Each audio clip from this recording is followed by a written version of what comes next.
Thank you very kindly, my friends. As I listen to Ralph Abernathy and his eloquent and generous introduction, and then thought about myself. Thank you very kindly, my friends.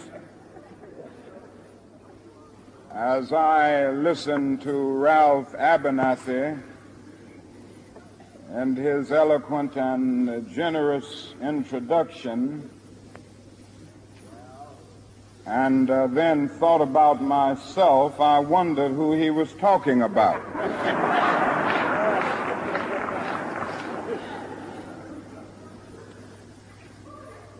It's always good to have your closest friend and associate to say something good about you. And Ralph Abernathy is the best friend that I have in the world. I'm delighted to see each of you here tonight in spite of a storm warning. You reveal that you are determined to go on anyhow. Something is happening in Memphis, something is happening in our world. And you know, if I was standing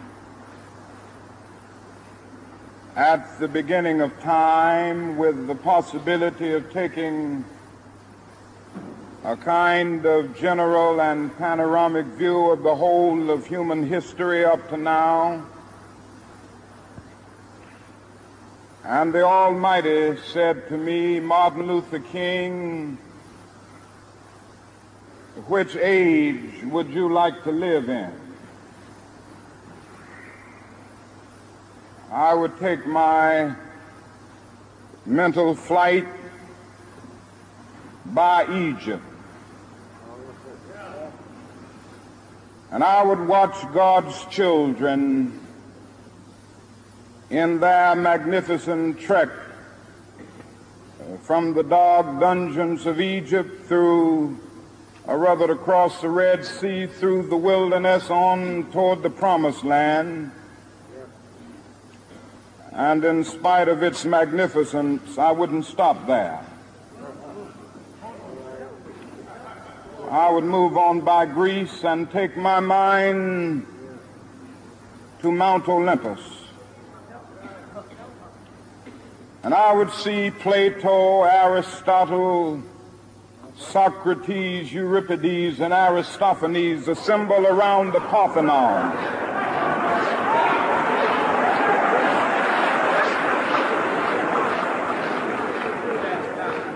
And I would watch them around the Parthenon as they discussed the great and eternal issues of reality, but I wouldn't stop there. I would go on even to the great heyday of the Roman Empire. And I would see developments around there through various emperors and leaders. But I wouldn't stop there. I would even come up to the day of the Renaissance and get a quick picture of all that the Renaissance did for the cultural and aesthetic life of man, but I wouldn't stop there.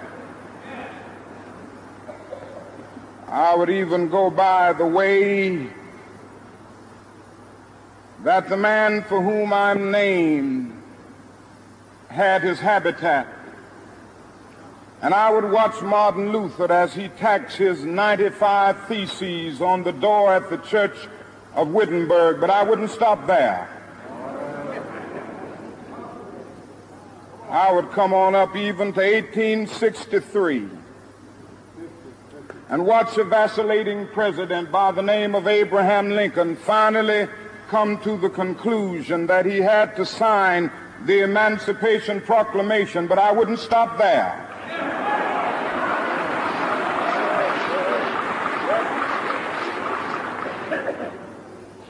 I would even come up to the early 30s,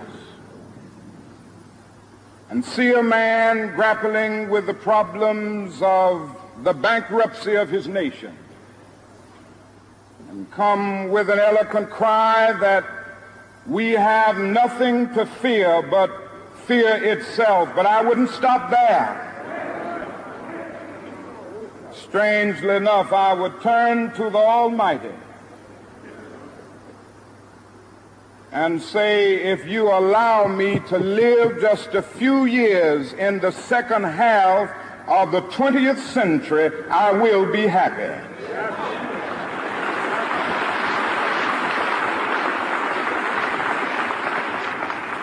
Now, that's a strange statement to make, because the world is all messed up. The nation is sick. Trouble is in the land, confusion all around. That's a strange statement. But I know somehow that only when it is dark enough can you see the stars. And I see God working in this period of the 20th century in a way that men in some strange way are responding. Something is happening in our world. The masses of people are rising up, and wherever they are assembled today, whether they are in Johannesburg, South Africa, Nairobi, Kenya, Accra, Ghana, New York City, Atlanta, Georgia, Jackson, Mississippi, or Memphis, Tennessee, the cry is always the same: we want to be free.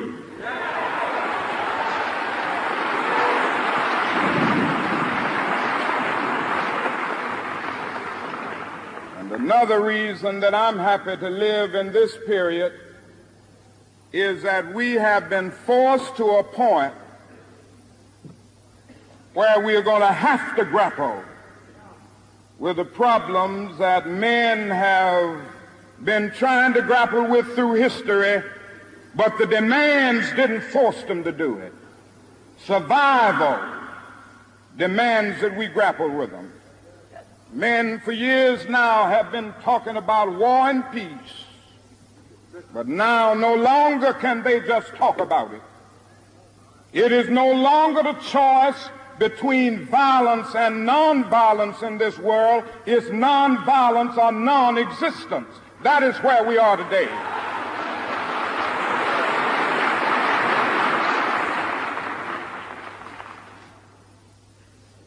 And also in the human rights revolution, if something isn't done and done in a hurry to bring the colored peoples of the world out of their long years of poverty, their long years of hurt and neglect, the whole world is doomed.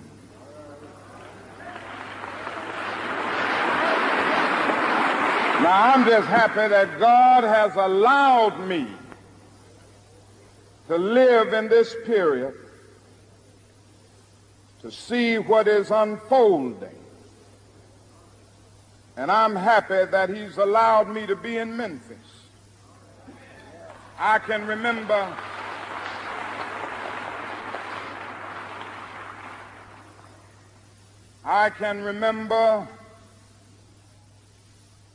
when Negroes were just going around, as Ralph has said, so often scratching where they didn't itch and laughing when they were not tickled.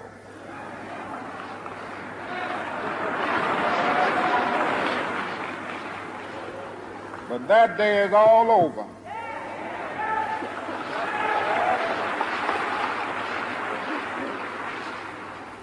We mean business now, and we are determined to gain our rightful place in God's world.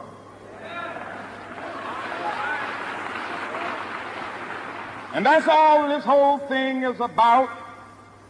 We aren't engaged in any negative protest, and in any negative arguments with anybody. We are saying that we are determined to be men. We are determined to be people. We are saying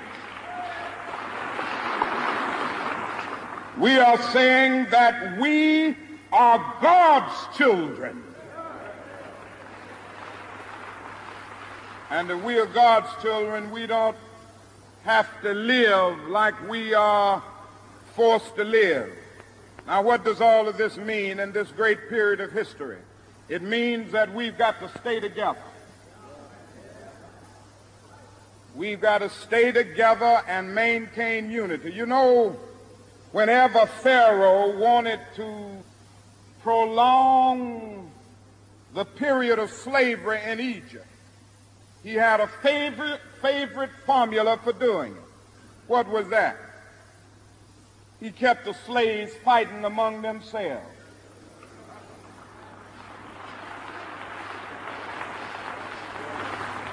But whenever the slaves get together, something happens in Pharaoh's court, and he cannot hold the slaves in slavery. When the slaves get together, that's the beginning of getting out of slavery.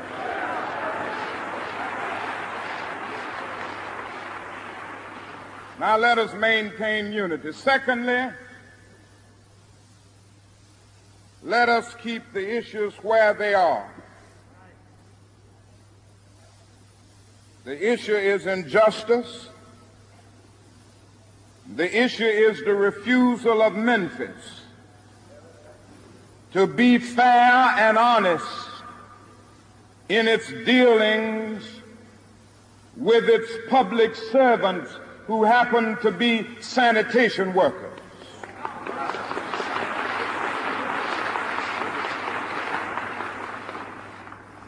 Now, we've got to keep attention on that. That's always the problem with a little violence. You know what happened the other day, and the press dealt only with the window breaking. I read the articles. They very seldom got around to mentioning the fact that 1,300 sanitation workers are on strike, and that Memphis is not being fair to them, and that Mayor Loeb is in dire need of a doctor. They didn't get around to that.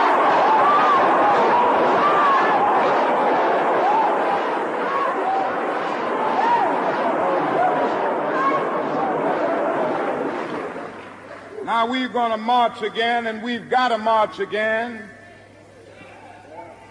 in order to put the issue where it is supposed to be.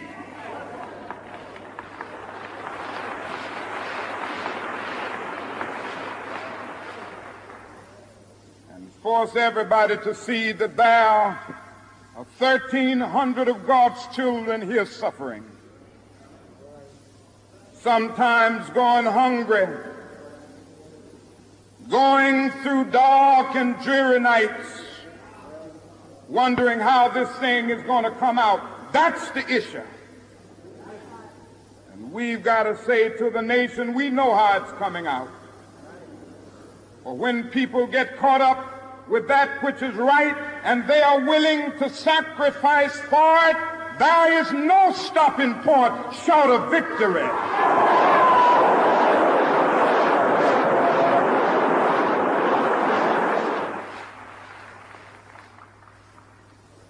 We aren't going to let any mace stop us. We are masters in our nonviolent movement in disarming police forces. They don't know what to do. I've seen them so often. I remember in Birmingham, Alabama, when we were in that majestic struggle there. We would move out of the 16th Street Baptist Church day after day. By the hundreds we would move out, and Bull Connor would tell them to send the dogs forth. And they did come. But we just went before the dogs singing, ain't gonna let nobody turn me around.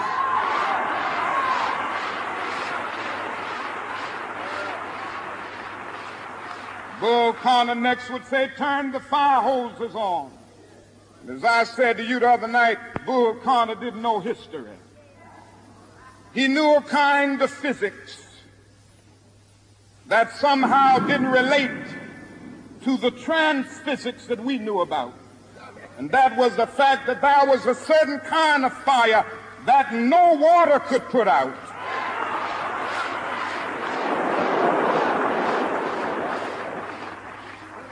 And we went before the fire hoses. We had known water. If we were Baptists or some other denominations, we had been immersed. If we were Methodists and some others, we had been sprinkled. But we knew water. That couldn't stop us.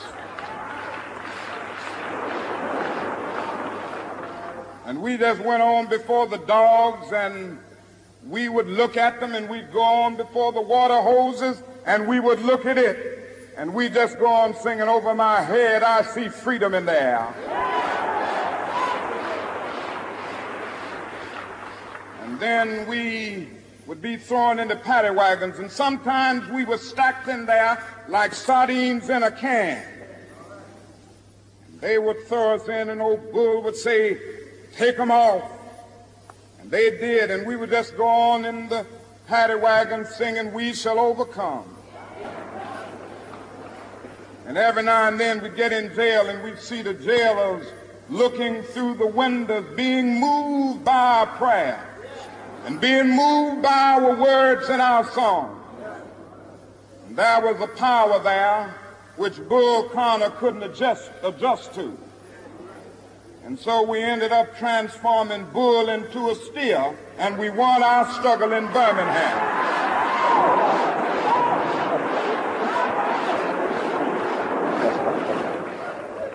Now we've got to go on in Memphis just like that. I call upon you to be with us when we go out Monday. Now about injunctions. We have an injunction, and we're going into court tomorrow morning to fight this illegal, unconstitutional injunction. All we say to America is be true to what you said on paper.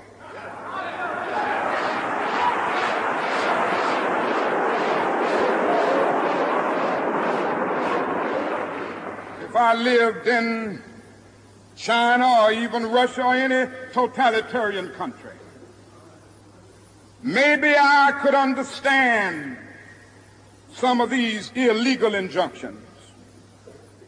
Maybe I could understand the denial of certain basic First Amendment privileges because they haven't committed themselves to that over there.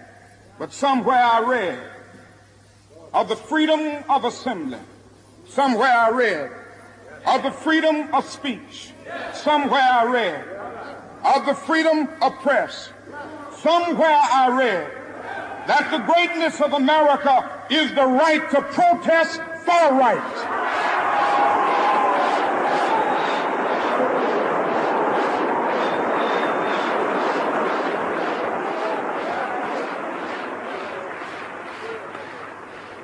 And so just as I say we aren't going to let any dogs or water hoses turn us around, we aren't going to let any injunction turn us around.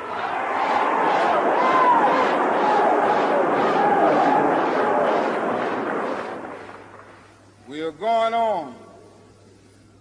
We need all of you. And you know what's beautiful to me? Is to see all of these ministers of the gospel. It's a marvelous picture.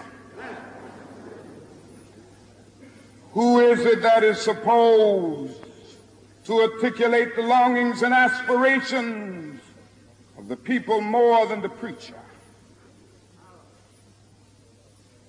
Somehow the preacher must have a kind of fire shut up in his bones. And whenever injustice is around, he must tell it. Somehow the preacher must be an Amos. Said, when God speaks, who can but prophesy? Again with Amos, let justice roll down like waters and righteousness like a mighty stream. Somehow the preacher must say with Jesus, The Spirit of the Lord is upon me because he has anointed me. And he's anointed me to deal with the problems of the poor. And I want to commend the preachers under the leadership of these noble men, James Lawson, one who has been in this struggle for many years. He's been to jail for struggling. He's been kicked out of Vanderbilt University for this struggling, but he's still going on fighting for the rights of his people.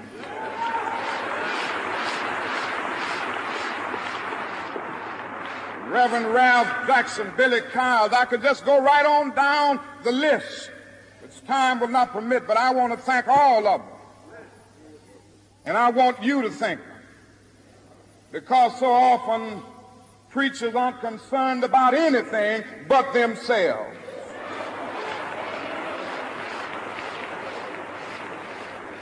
And I'm always happy to see a relevant ministry. It's all right to talk about long white robes over yonder and all of its symbolism. But ultimately, people want some suits and dresses and shoes to wear down here.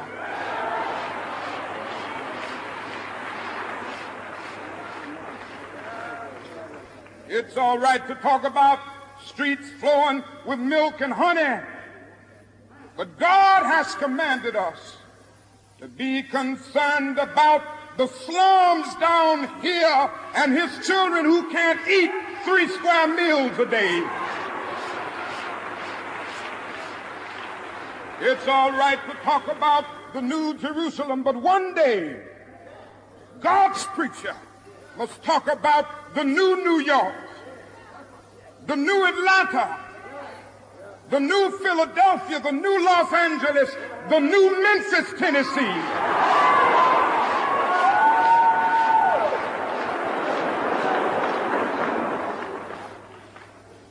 This is what we have to do. Now, the other thing we'll have to do is this. Always anchor our external direct action with the power of economic withdrawal. Now, we are poor people. Individually, we are poor when you compare us with white society in America. We are poor. Never stop and forget that collectively, that means all of us together, collectively we are richer than all the nations in the world with the exception of 9. Did you ever think about that?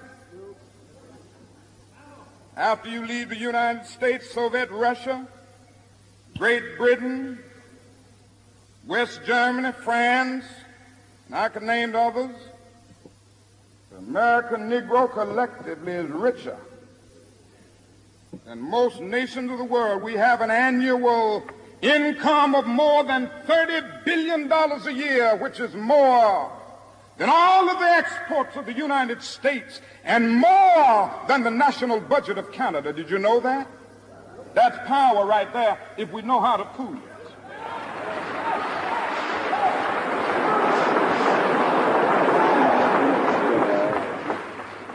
We don't have to argue with anybody. We don't have to curse and go around acting bad with our words. We don't need any bricks and bottles. We don't need any Molotov cocktails. We just need to go around to these stores and to these massive industries in our country and say, God sent us by here to say to you that you're not treating his children right. And we come by here to ask you to make the first item on your agenda fair treatment where God's children are concerned. Now, if you are not prepared to do that, we do have an agenda that we must follow. And our agenda calls for withdrawing economic support from you.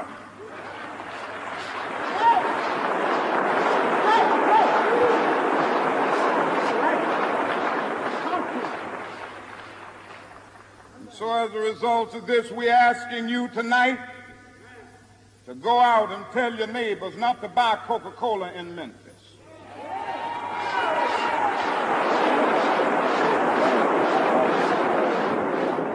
Go by and tell them not to buy Seal Test milk.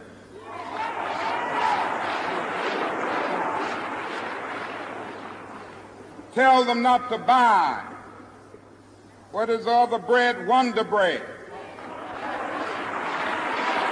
And what is the other bread, come to Jesse? Tell them not to buy Hart's bread.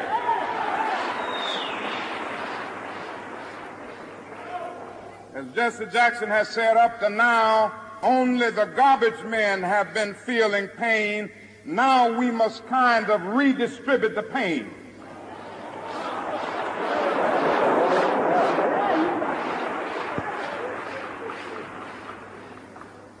We are choosing these companies because they have been fair in their hiring policies,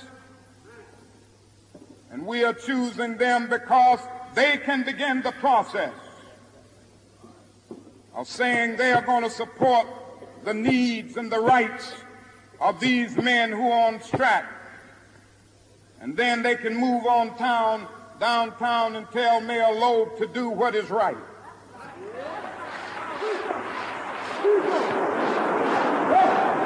Now, not only that, we've got to strengthen black institutions. I call upon you to take your money out of the banks downtown and deposit your money in Tri-State Bank.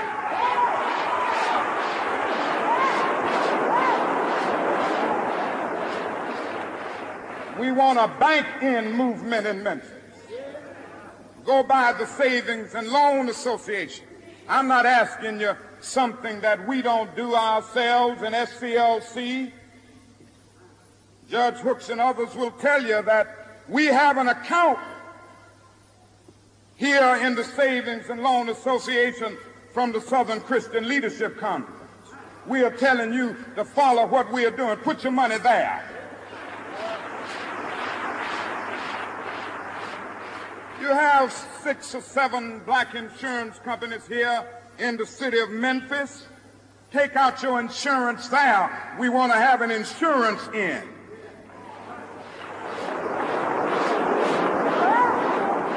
Now, these are some practical things that we can do. We begin the process of building a greater economic base, and at the same time, we are putting pressure where it really hurts. I ask you to follow through here. Now let me say, as I move to my conclusion, that we've got to give ourselves to this struggle until the end. Nothing would be more tragic than to stop at this point in Memphis. We've got to see it through.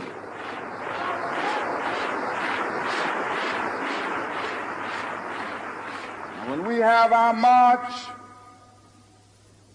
you need to be there. If it means leaving work, if it means leaving school, be there.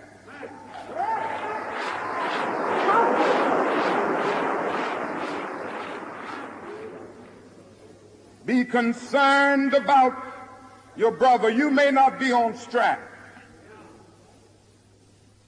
but either we go up together or we go down together.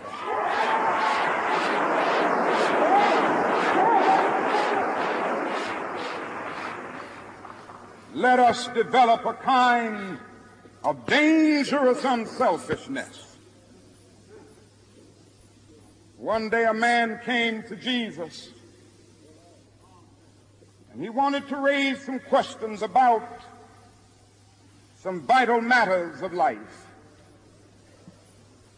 At points he wanted to trick Jesus and show him that he knew a little more than Jesus knew and throw him off base. Now that question could have easily ended up in a philosophical and theological debate. But Jesus immediately pulled that question from midair and placed it on the dangerous curve between Jerusalem and Jericho. And he talked about a certain man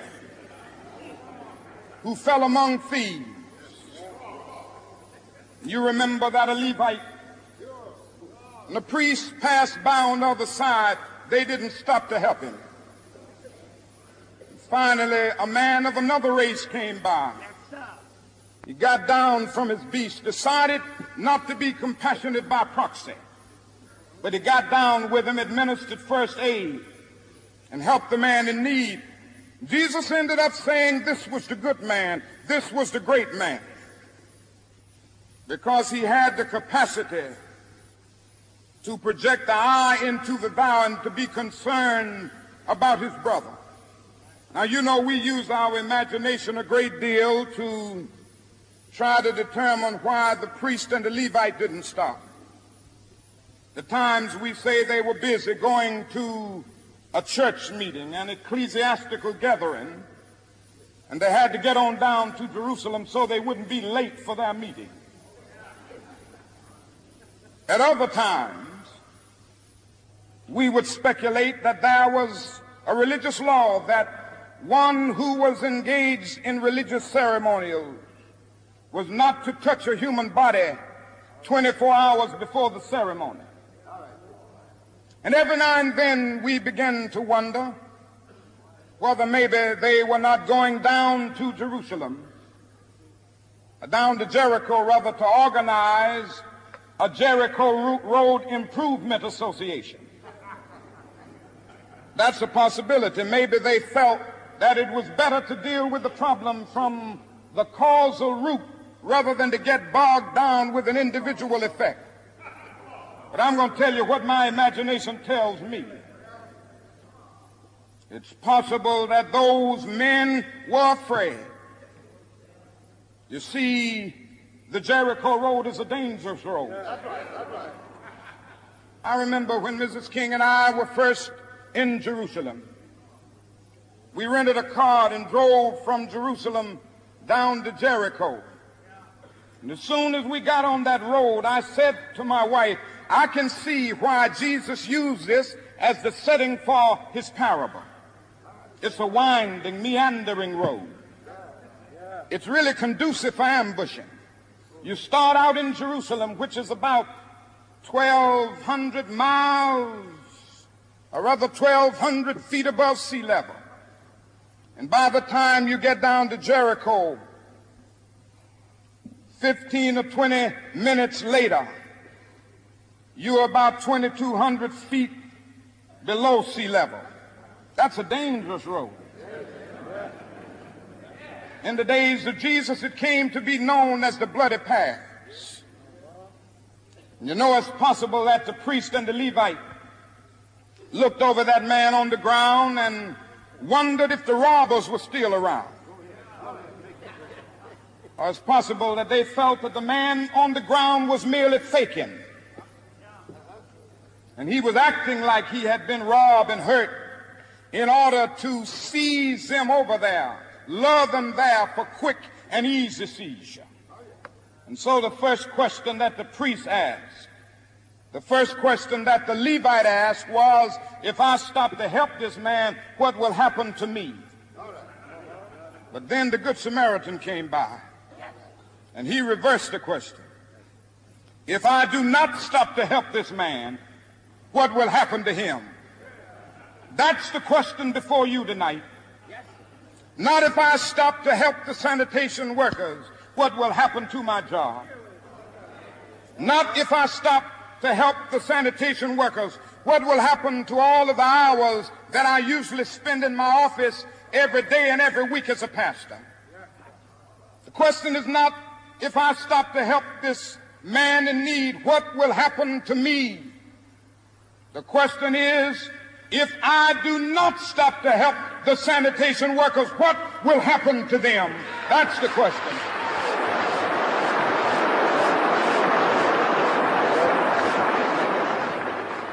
Let us rise up tonight with a greater readiness. Let us stand with a greater determination, and let us move on in these powerful days, these days of challenge, to make America what it ought to be. We have an opportunity to make America a better nation. And I want to thank God once more for allowing me to be here with you. You know, several years ago, I was in New York City autographing the first book that I had written.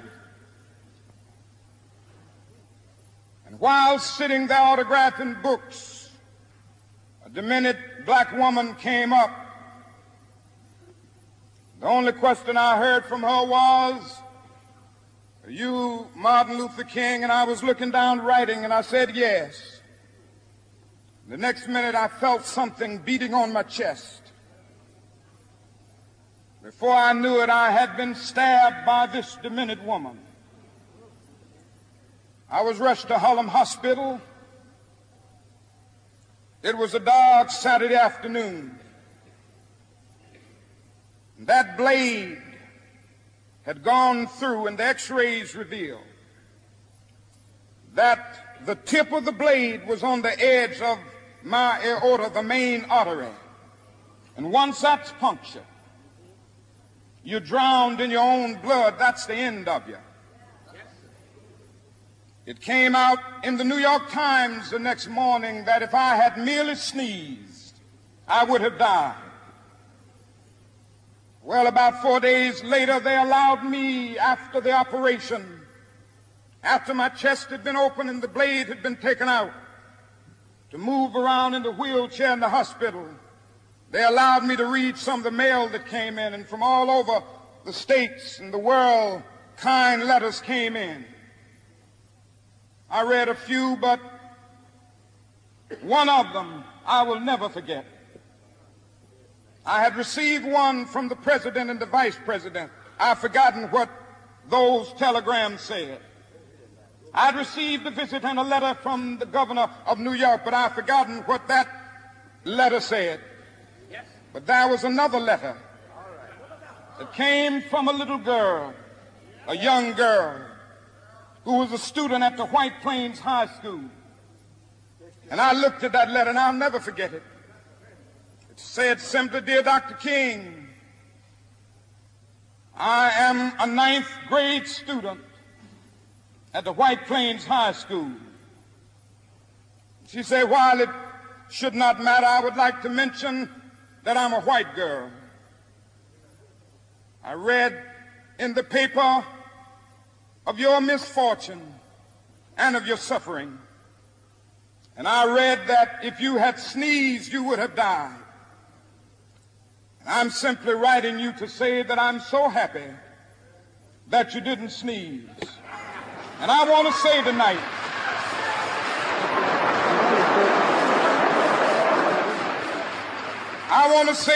that I too am happy that I didn't sneeze, because if I had sneezed, I wouldn't have been around here in 1960, when students all over the South started sitting in at lunch counters. And I knew that as they were sitting in, they were really standing up for the best in the American dream and taking the whole nation back to those great wells of democracy which were dug deep by the founding fathers in the Declaration of Independence and the Constitution. If I had sneezed, I wouldn't have been around here in 1961 when we decided to take a ride for freedom and ended segregation in interstate travel. If I had sneezed, I wouldn't have been around here in 1962 when Negroes in Albany, Georgia decided to straighten their backs up. And whenever men and women straighten their backs up, they are going somewhere, because a man can't ride your back unless it is bent. If I had sneezed,